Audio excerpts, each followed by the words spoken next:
여러분 안녕하십니까? 오늘은 2023년 12월 31일 그러니까 섣달 금음날입니다. 조심조심 했는데 감기 기운이 좀 있습니다. 목이 약간 불편할 뿐 다른 증상은 없습니다. 그러나 조심해야 될 것 같아서 저는 지금 제가 가진 이 옷 가운데서 가장 따뜻한 옷을 꺼내서 입고 있습니다. 색깔부터가 따뜻해 보이죠.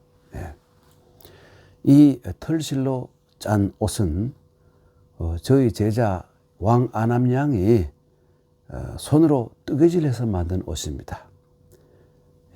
정말 따뜻한 마음으로 손으로 뜨개질한 것이기 때문에 더욱더 따뜻함이 느껴집니다. 제가 제자들에게 별로 해준 것이 없는데 그 제자복이 참 많습니다. 정인한 지가 벌써 6년이 넘었는데도 멀리서 가까이서 제자들이 늘 저에게 안부를 물어옵니다. 참 과분한 일이죠. 오늘만 지나면 내일은 새해 첫날 2024년 1월 1일입니다. 그러니까 지금이 바로 보넬송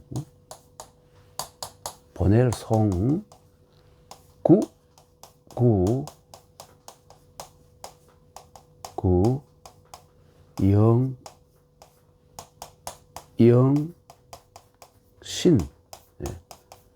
송구 영신 낡은 것을 보내고 새 것을 맞아들인다. 송구 영신의 때가 바로 지금입니다. 그러니까 내일부터는 새해니까 영신을 한 새해니까 근하신년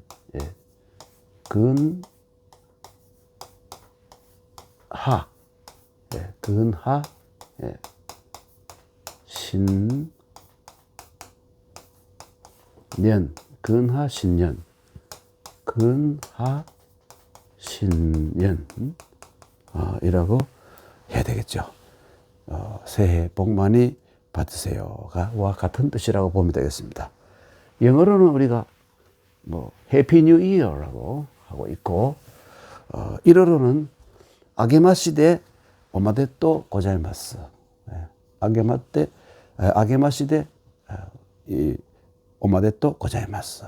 이렇게 하고 있고, 중국어로는 신년 콰일러 이렇게 합니다.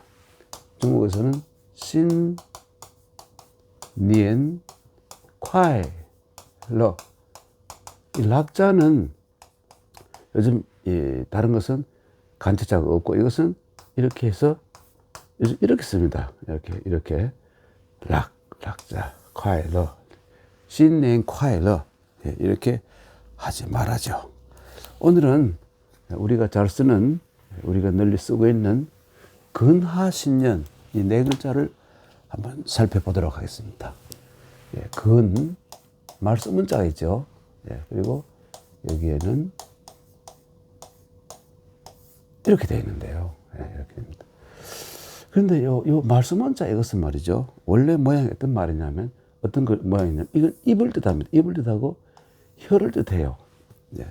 입과 혀 그리고 거기에서 요 부분 나가는 무엇 이게 바로 말씀언 말입니다. 여러분 말이 이렇게 말씀언이라는 글자가 이렇게 해서 만들어진 겁니다. 이렇게 혀고요. 근데 요 부분 빼고 요걸 빼고 요 부분만 치면 요 글자는 요 부분만이 글자로 또 독립하면 요런 글자가 됐습니다. 혀설자가 되죠.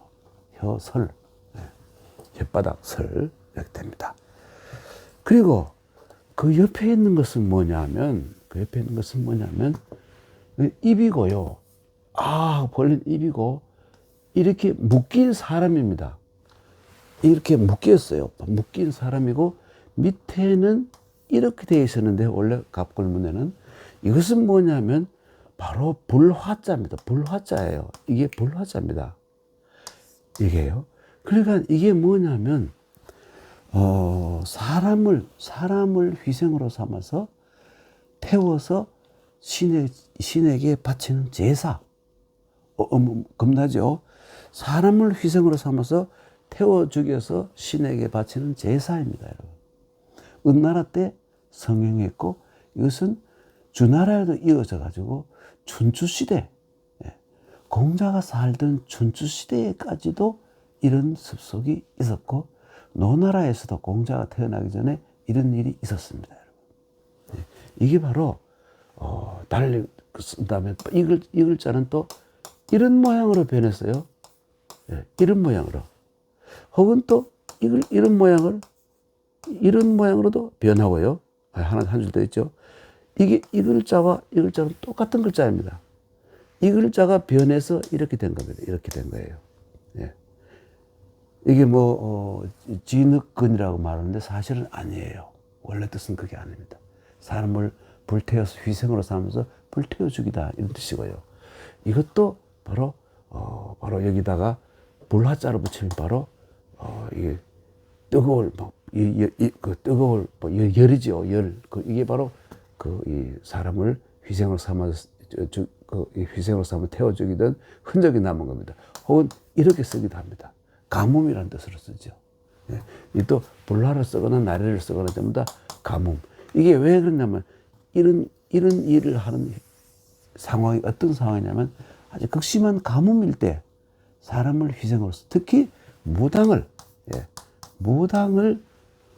희생으로 삼아서 이렇게 제사를 지냈던 이 처참한 습속이 글자에 새겨져 남아 있는 것입니다. 그러니까 이걸 우리가 어떤 식으로 해석할 수 있냐면 이 근이라는 것은 말을 조심하지 않으면 그러니까 말을 경박하게 하고 경솔해하면 이렇게 불에 타 죽는 희생물이 될 수 있다는 경고의 뜻을 담은 글자로 보입니다. 무시무시한 글자죠. 근이라는 것이. 그래서 공자님께서도 항상 말을 조심하라. 말을 조심하라는 말이 이 논어에 여러 번 나옵니다, 여러분. 제 부모를 둔 사람들은 항상 근이 신, 이렇게 항상 근신하고 근과 신은 똑같은 글자입니다. 신중하다 할 때 신자, 신이 근이고 근이 신이고 똑같은 글자예요. 같은 의미의 글자입니다. 그러니까 말을 신중히 하고 또 신용이 있어야 한다. 이게 바로 자식된 사람들, 부모를 모신 사람들 뿐만 아니라 모든 이성을 갖춘 사람이라면 누구나 이렇게 말을 조심하고 또 신용이 있어야 된다 하는 것이 공자의 가르침의 중심에 있는 것이라고 할 수 있겠죠. 근자가 이런 의미를 가진 글자이고요. 그 다음에 하자를 보면 이러죠. 이게 바로 가할 가자에다가 이 가할 가자죠. 추가하다, 증가하다 할 때 가할 가자는 다 알죠. 밑에 있는 건 조개 패자. 그러니까 이 조개 패라는 건 뭐냐면 이 돈이나 재물을 뜻하죠. 그러니까 이 돈이나 재물을 더 준다 이런 뜻입니다. 말로만 하지 않고 공을 세운 사람에게 혹은 고마울 때 돈이나 재물을 더 주는 것이 하. 근데 이건 결국은 축하나 비슷한 거야. 축하. 여러분 축이라는 것은 앞에 있는 것은 이건 뭐냐면 이게 바로 귀신 기자죠. 보일시도 되지만 이것은 귀신 기자라고 봅니다. 신에게 어떤 사람이 입을 벌려서 신에게 하소연하는 것, 어떻게 해주십시오 하고 비는 장면. 이게 바로 비는 것이 빌축자입니다. 축. 어떻게 잘 되기를 빌고 또 이 돈이나 혹은 재물을 주는 것. 이게 축하입니다. 요즘은 그냥 악수하면서 축하합니다. 하지만 그때는 정확하게 말하면 축합니다 해야지. 축하합니다 하면 뭔가 봉투도 하나 주고 이렇게 해야 이게 축하합니다 되지 않겠습니까? 하여튼 이 하자는 이렇게 생긴 글자이다. 근하 예. 그 다음에, 예. 그리고 아까 여기 그 축자했을 때 이 귀신, 신을 뜻하는 신의 이 신자 있죠? 신의 이 본자이고, 옆에 형자가 붙었는데, 이 사람이고, 입을 벌리고 신에게 뭔가 얘기하는 사람이라고 했죠?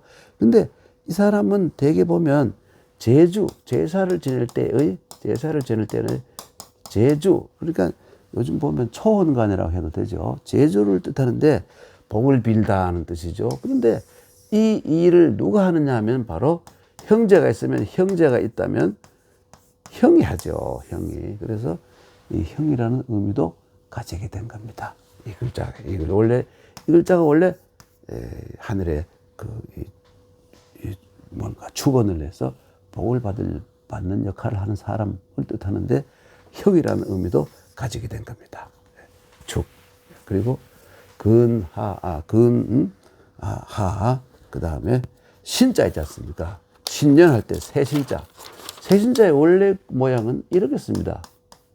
여러분, 이건 무슨 뜻인지 알죠? 매울신이라고 알려져 있지만, 원래 이 글자는, 이렇게 생긴 이게 손잡이고요. 손잡이고, 이게 끝이 날카로운, 이 칼 같은 거예요. 예. 뭘 자를 때, 형벌을 가할 때 쓰는 도구입니다. 신의 도구예요. 그리고 그 밑에 보면 나무목이 있습니다. 나무목이 있고, 그 다음에 이게 뭐냐. 도끼 근자가 있어요. 이게 합쳐져서 이렇게 새신자가 됩니다. 새신자가 돼요. 이 도끼는 어떻게 생긴 거냐면, 도끼는, 여러분, 도끼 근자는 보면 원래 모양이 이겁니다. 갑골림을 보면 이렇게 돼 있어요. 이거는 뭐냐 하면, 이거는 기역자로 된 나무입니다. 나무. 예, 나무이고, 끝에다가 돌을 달아놓은 거예요. 돌을 달아서 처음에 돌도끼입니다, 여러분.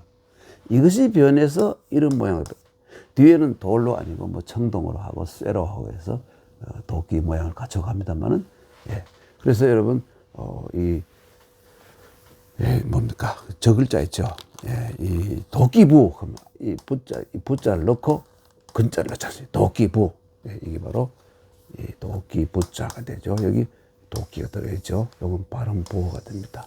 요거 사실은, 손에 돌도끼, 요거 돌입니다. 돌이고, 요건 손이에요. 요런 삼각 돌도끼를 손으로 잡고 있는 거. 이게 부자입니다. 그리고, 아까 이 손으로 잡고 있는 게 아니라, 이게 돌로, 이 철이나 쇠나 돌로 만든, 이렇게 나무에다가, 기역으로 된 나무에다가 이렇게 묶어로 달아놓은 거. 이거는 손이고, 이건 나무. 이거 손에서 이 뒤에 나무로 발전되어 나간 것이죠. 이렇게 보면 되겠습니다. 근하, 신자는 바로 여기에 아까 말씀드렸습니다만, 이렇게 하고 난 다음에 나무목이 있고, 이렇게 쓰다가 보기 좀 귀찮잖아요. 그래서 이걸 줄여가지고, 이 부분 생략해버리고, 이걸 위로 올려가지고, 이렇게 다시 자형을 바꾼 겁니다. 그래서 새신자. 근데 이게 원래 뜻은 뭐냐면, 새 것이라는 신이 아니고, 이게 도끼나 이 신이라는 이것도 일종의 도끼 칼인데, 이걸 가지고 나무를 자르다. 이런 뜻이니까, 나무꾼이 나무를 하다. 땔감을 하다. 이런 뜻이잖아요. 그래서 원래는 이것이 땔감 신자예요. 그래서 이게 새신자로 자꾸 쓰이니까 위에다가 풀초를 다시 붙여가지고, 이 초는, 이 풀초와 초목을 다 의미하는 거예요. 이것이. 그래서, 이렇게 붙여서 새신자를 이렇게, 와신상담 하지 않습니까? 와신상담, 누울 와자에다가 상자, 와신상담, 쓸개담자, 쓸개담자. 근데 쓸개담자는 요즘 보면 이렇게 간단하게 씁니다. 이렇게 쓸개담자 이렇게 쓰고, 상자는 또 보면 이렇게 맞벌 상자인데 이렇게 쓰기도 합니다. 다시 쓰겠습니다. 이렇게, 이렇게 있어야 되겠죠. 근데 이렇게 쓰기도 합니다만은 앞에 입구자를 붙이기도 해요. 입구자를 붙여서 쓰기도 합니다. 와신 상담할 때 상자는 이렇게 쓰는구나 이렇게 아시면 되겠죠. 예. 그리고 그 다음에 년자, 근하 하자를 지나갔고 신자도 지나가고 그 다음에 년자 근하신년에 연자는 어떻게 생긴 글자냐면 벼화자에다가 사람을 그려놨어요. 사람이 이 벼를 한 단을 쥐고 덩어리에 쥐고 있는 모양을 그린 겁니다. 그러니까 농사를 지어가지고 이제 수확을 했다 이런 뜻이 되는 겁니다. 농사를 지어서 수확을 했다. 그런데 이때 은나라 때 생긴 글자인데 은나라는 황하 유역에 있던 나라이기 때문에 그 1모작밖에 안 되죠.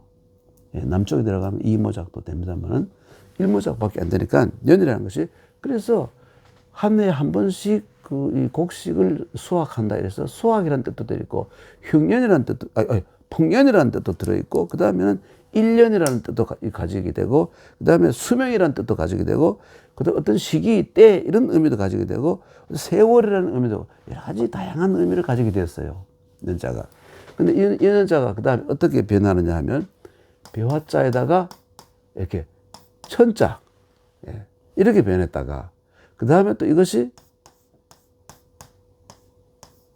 이렇게 변했다가 많이 서예하는 분들은 많이 보실 겁니다. 그 다음에 이것의 속자가 바로 이 글자입니다. 여러분.